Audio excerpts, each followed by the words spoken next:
Boas-vindas a todos nesse horário que foi disponibilizado pelo SEMA para uma reunião virtual, onde teremos uma palestra gravada, sem público, mas inédita, preparada especialmente para esse momento.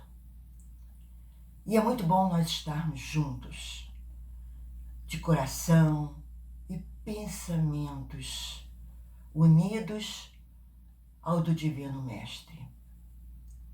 Principalmente nessa época tão difícil de nosso planeta, onde nós devemos exercitar a vigilância, vigiar nossos pensamentos, nossos atos, nossos sentimentos, nossas atitudes, evitando sempre o pânico e o desequilíbrio, nos mantendo em harmonia, ligados à espiritualidade superior, que trabalha por todos nós, ao lado de Jesus, incansavelmente. E aproveitamos então para fazer um convite a todos vocês. Aos sábados, às 18 horas, essa palestra que é disponibilizada pelo nosso canal do YouTube. E às terças-feiras, nós temos o curso O Evangelho segundo o Espiritismo, ao vivo, mas sem a presença do público, apresentada pelo YouTube, entre 20 e 21 horas e 10 minutos.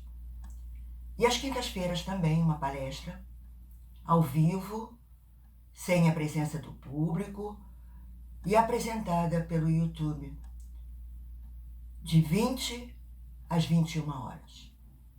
E todo esse material está à disposição de todos no canal SEMA do YouTube, para que possa ser acessado a qualquer momento, inclusive por aqueles que não podem assistir e só assistir mais tarde. Além disso, nós agradecemos profundamente a ajuda constante de todos, ao sim que todos dizem aos pedidos feitos pelo SEMA. Mas nós, nesse momento, destacamos a importância de continuarem a contribuir financeiramente, para que possamos pagar o salário dos nossos funcionários e continuar a distribuição mensal das cestas básicas, aquelas famílias assistidas pela casa. Lembramos que as atividades suspensas não temos a entrada de recursos na cantina, no brechique e na livraria. Além dessa ajuda muito importante para nós no momento, continuamos recebendo doações somente de leite em pó, sustagem e cestas básicas, que podem ser entregues em nossa sede no Recreio, às terças-feiras, entre 9 e 15 horas. Como todas as reuniões em nossa casa, nós fazemos sempre um preparo antes dela, nos preparando, já entrando em contato com essa espiritualidade amiga. E não poderia ser diferente hoje. E nós vamos então, através do livro Minutos de Sabedoria, de Pastorino, fazer esse preparo. E a mensagem que nos coube foi a de número 4. Não deixe que a calúnia o perturbe. Todos nós estamos sujeitos à calúnia, mas saiba superá-la, vivendo de tal maneira que o caluniador não tenha razão. Não revide um ataque com outro ataque. Não se magoe com o caluniador. Perdoe sempre. Apenas viva de tal maneira que jamais o caluniador tenha razão. Muito importante esse ensinamento quando nós nos magoamos ao saber de uma calúnia que está sendo feita, nos preocupamos com tudo aquilo. E devemos tomar muito cuidado, inclusive com o nosso comportamento diante desse fato. Jamais revidar na mesma moeda. Devemos sim mostrar ao caluniador, através de nossas atitudes, através de nossas preces, o que realmente nós somos. Até mesmo para que ele não tenha uma nova oportunidade de caluniar. Devemos utilizar sempre o perdão, a tolerância, a compreensão e o amor ao próximo em todas as nossas atitudes. Entendendo muitas vezes o que provocou aquele fato. E é dessa maneira que nós somos sempre o ponto final de uma calúnia ou de qualquer outra provocação.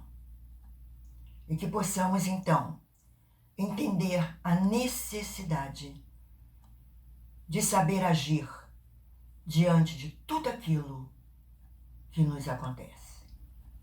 Graças a Deus. E envolvidos, então, por essas palavras, por esses ensinamentos, aqui estamos, Senhor, profundamente agradecidos por mais essa oportunidade de aprendizagem, por estarmos aqui nesse momento, tendo essa oportunidade de ouro, de poder estudar, poder compreender a necessidade de seguir o caminho traçado por Jesus.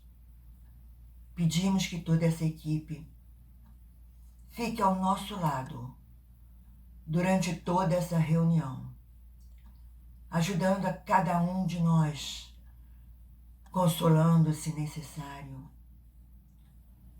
e nos ajudando a fazer o nosso melhor, realmente traçando a compreensão necessária a cada um de nós. Fique conosco, Senhor. Graças a Deus. E vamos passar então para a nossa conversa, para a nossa reflexão, para a nossa palestra, seja o nome que for dado por nós. Iniciamos com um conto trazido no livro A Vida Escreve, de Hilário Silva, através da mediunidade da psicografia de Chico Xavier e Valdo Vieira. E o conto que vamos utilizar foi trazido por Valdo Vieira, pelas mãos de Valdo Vieira, e tem como título Deus e Nós. Hilário Silva nos traz Sebastião Salgado, um motorista muito conhecido na cidadezinha onde morava, e que depois que abraçara a doutrina espírita, reconhecera o real valor de uma prece e a utilizava em todos os momentos para louvar, para agradecer, para pedir quando fosse necessário. Sebastião era médium e tinha em seu mentor espiritual o espírito Eusébio, um grande amigo, que o aconselhava, o acompanhava, consolava e até repreendia quando necessário, carinhosamente. Certa manhã, como sempre acontecia, Sebastião Salgado fez a sua prece antes de sair para trabalhar. Mas naquele dia, ele fez algo mal, mas em voz alta, ele disse: Deus está comigo, Deus me ajudará, Deus me acompanhará, Deus me entregará às suas mãos. E foi trabalhar. Mas foi um dia particularmente muito difícil.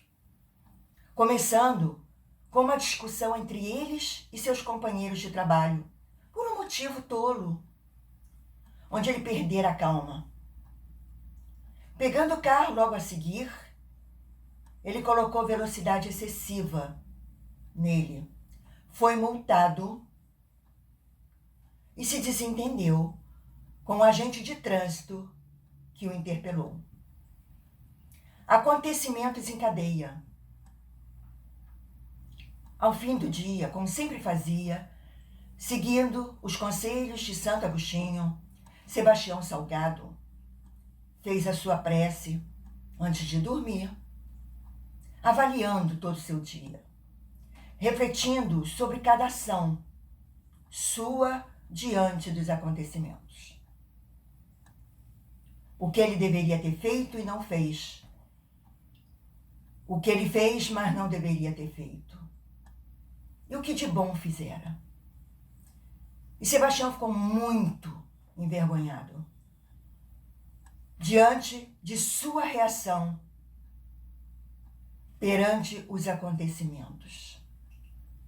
E nessa hora se lembrou do seu mentor espiritual, Eusébio, pedindo a ele ajuda para que ele pudesse se modificar e colocar em prática todos os ensinamentos que ele já conhecia. Eusébio, como muitas vezes acontecia, se fez presente a ele.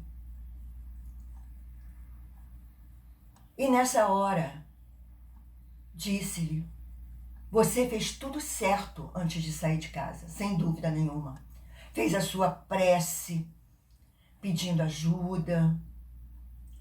Mas será que na hora que você disse, Deus me ajudará, me acompanhará, me entregará às suas mãos, você estava realmente crendo naquilo que você estava falando?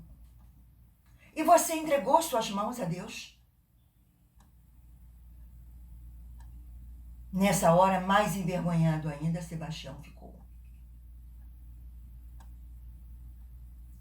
E o Eusébio, Espírito Eusébio, vendo como ele estava se portando, realmente sentido, reconhecendo os seus equívocos cometidos, disse-lhe: mas não importa, meu filho.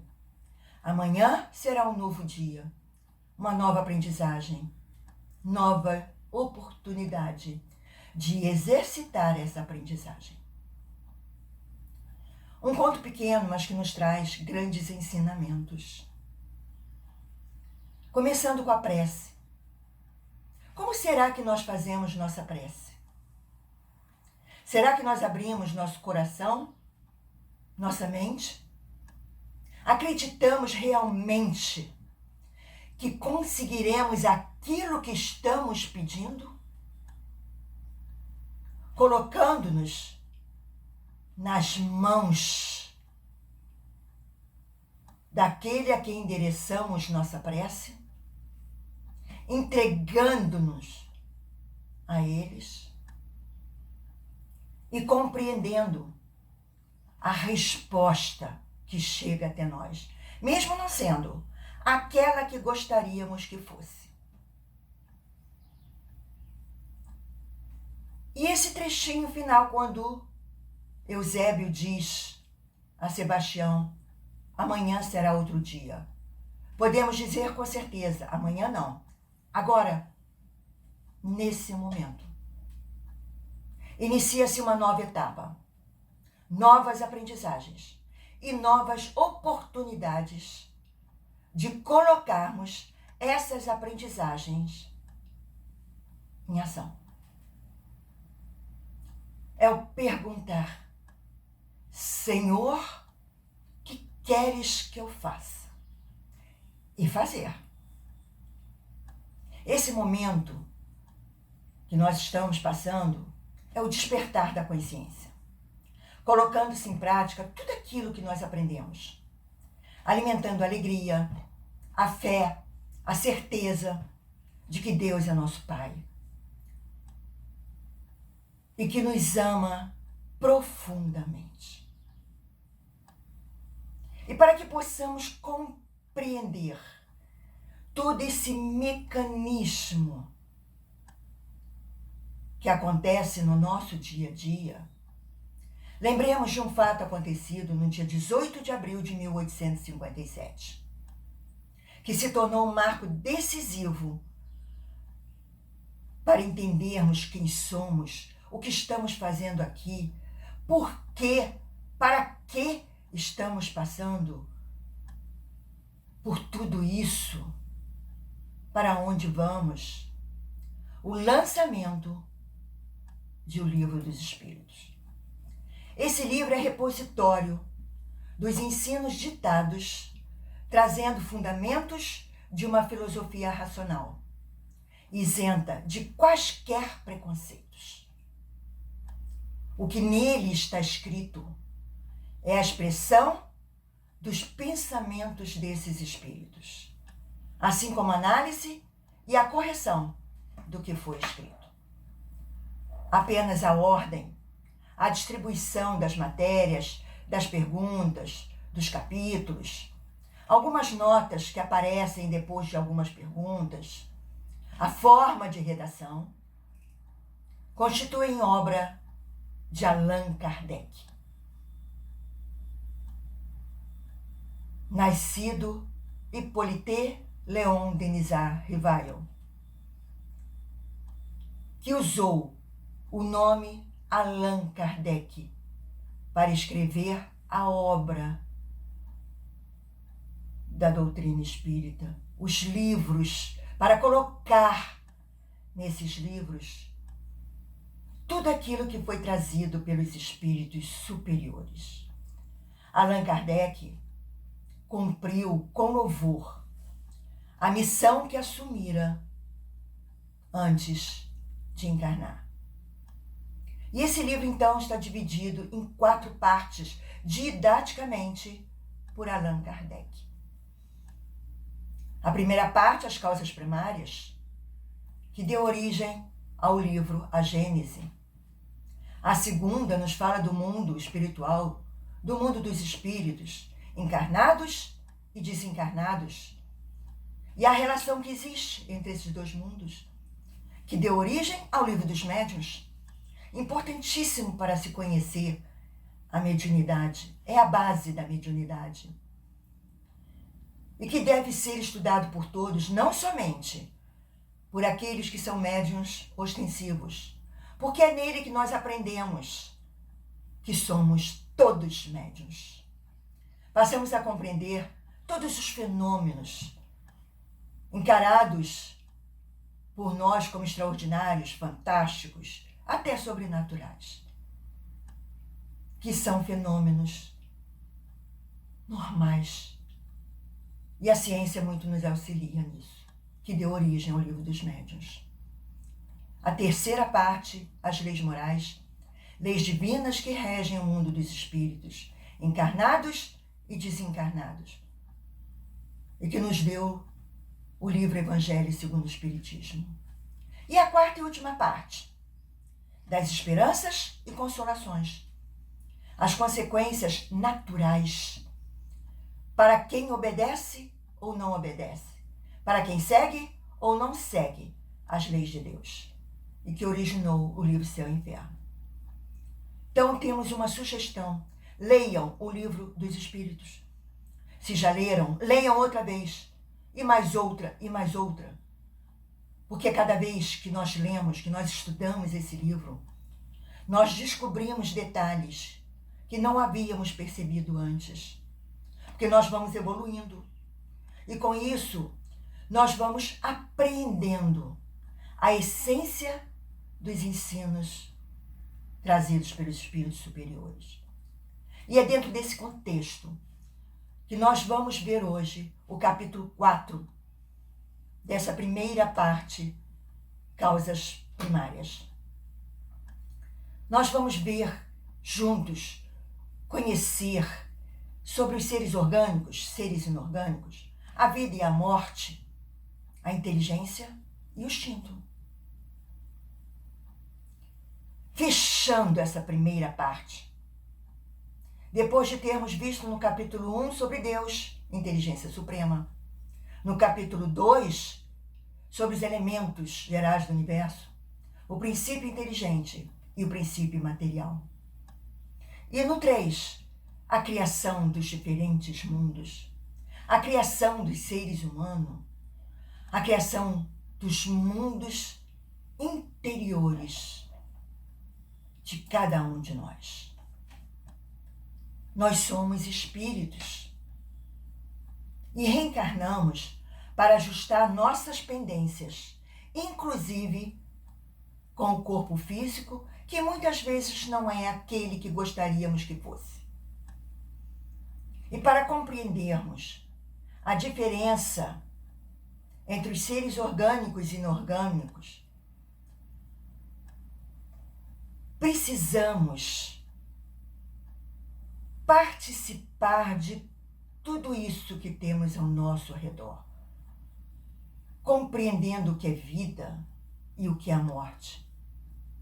Os seres orgânicos, as plantas, os animais, os homens, têm dentro de si uma fonte que lhe dá vida. Ou seja, nascem, crescem, vivem, reproduzem-se e morrem, providos que são de órgãos especiais para a execução dos diferentes atos da vida. Diferente dos seres inorgânicos, os minerais, as pedras, que carecem dessa vitalidade e são formados pela agregação da matéria.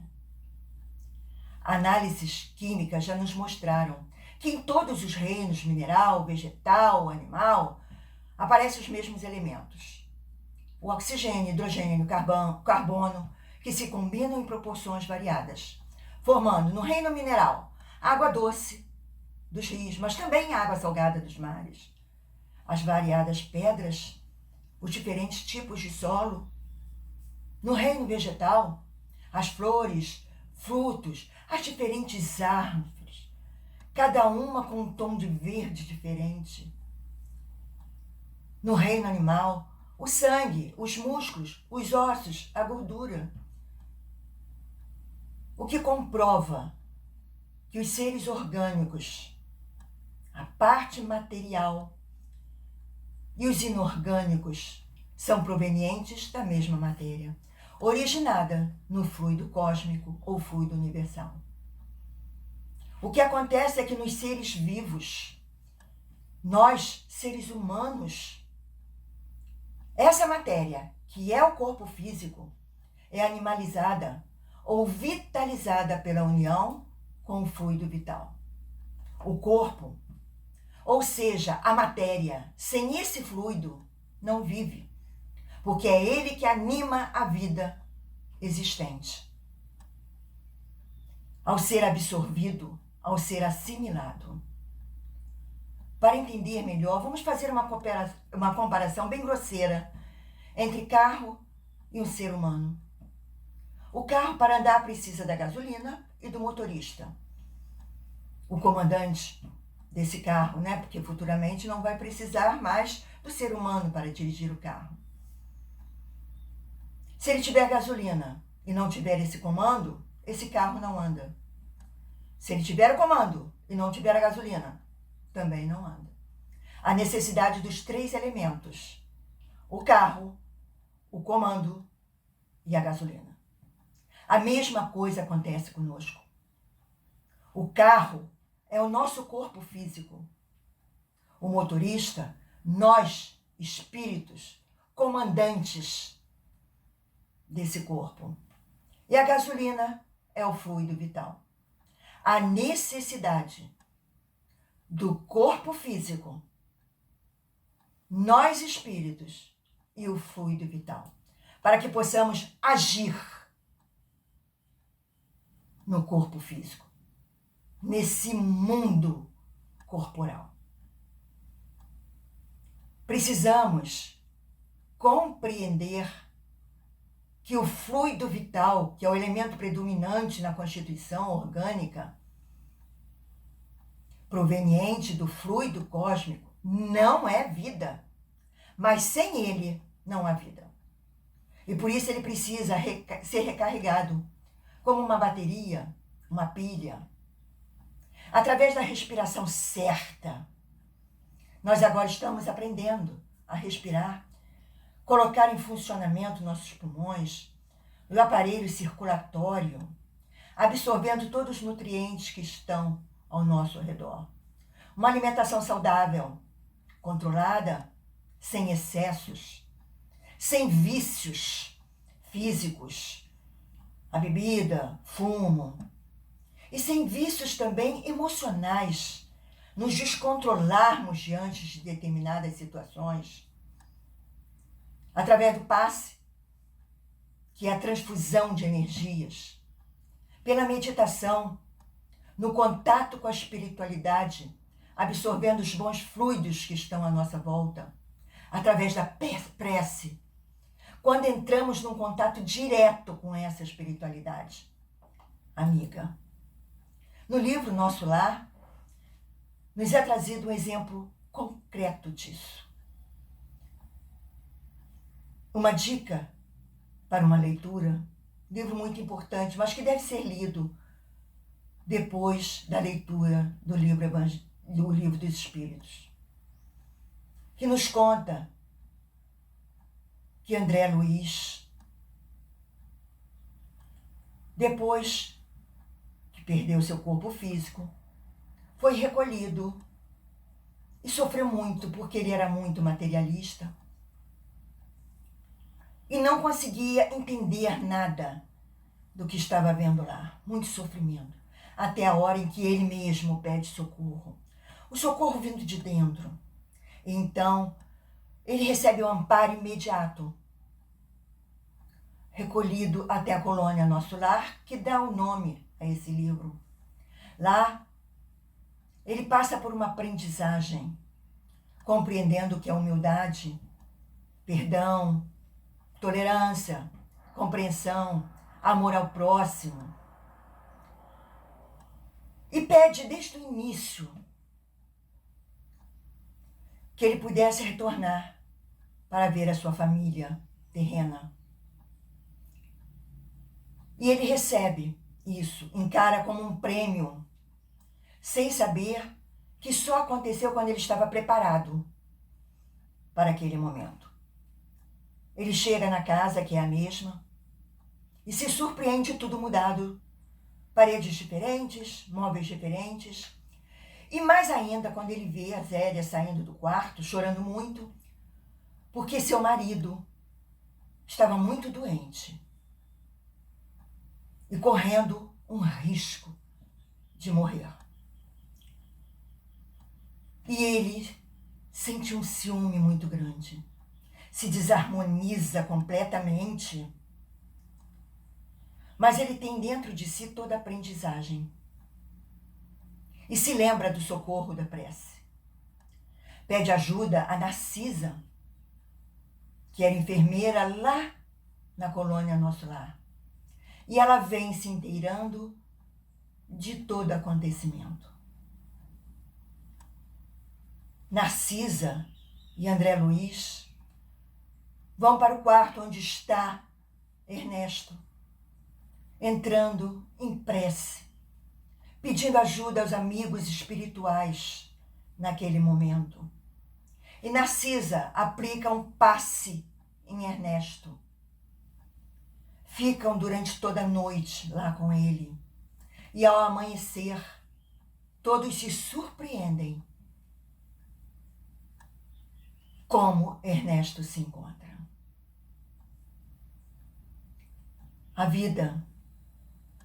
Muitos criticam o espiritismo, dizendo que espírita só pensa na morte, quando é justamente o contrário. O espiritismo nos ensina a valorizar esse tempo que estamos no corpo físico, a valorizar os momentos pelos quais nós passamos, inclusive aqueles mais difíceis, porque são aprendizagens, são momentos necessários para a nossa evolução.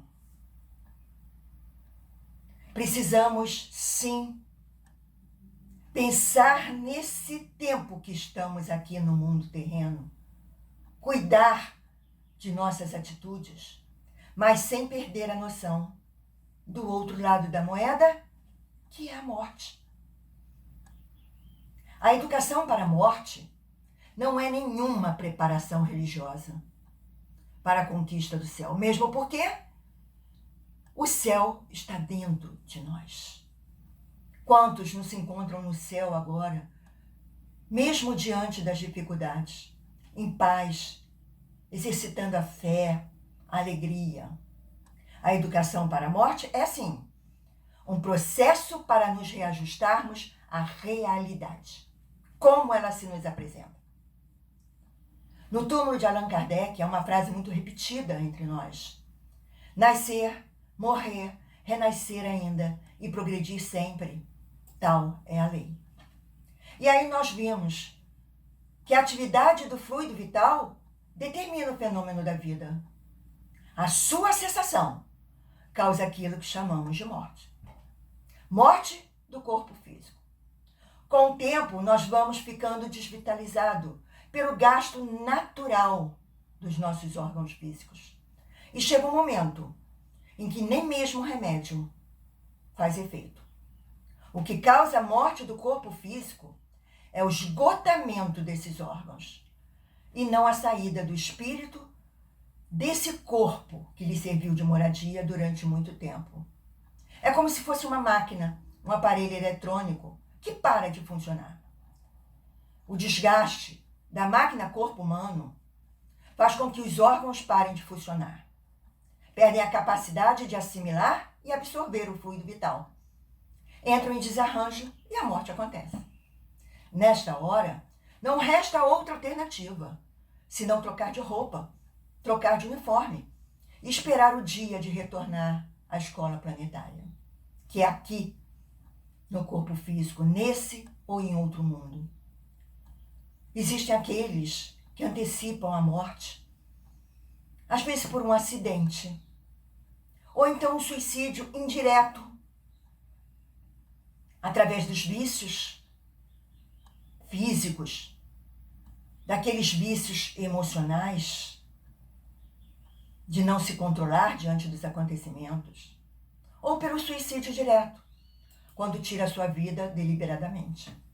Há casos em que a vida da pessoa pode ser prolongada, dependendo da necessidade dela aqui na Terra e da permissão divina.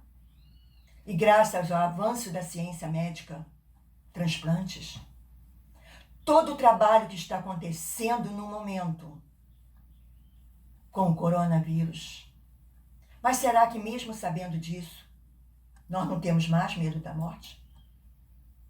Há um fato muito engraçado com Chico, num avião, em que todos, quando começam a se descontrolar, por causa de um vento de cauda, como o comandante do avião disse que era, ele também entra na mesma sintonia e começa a gritar.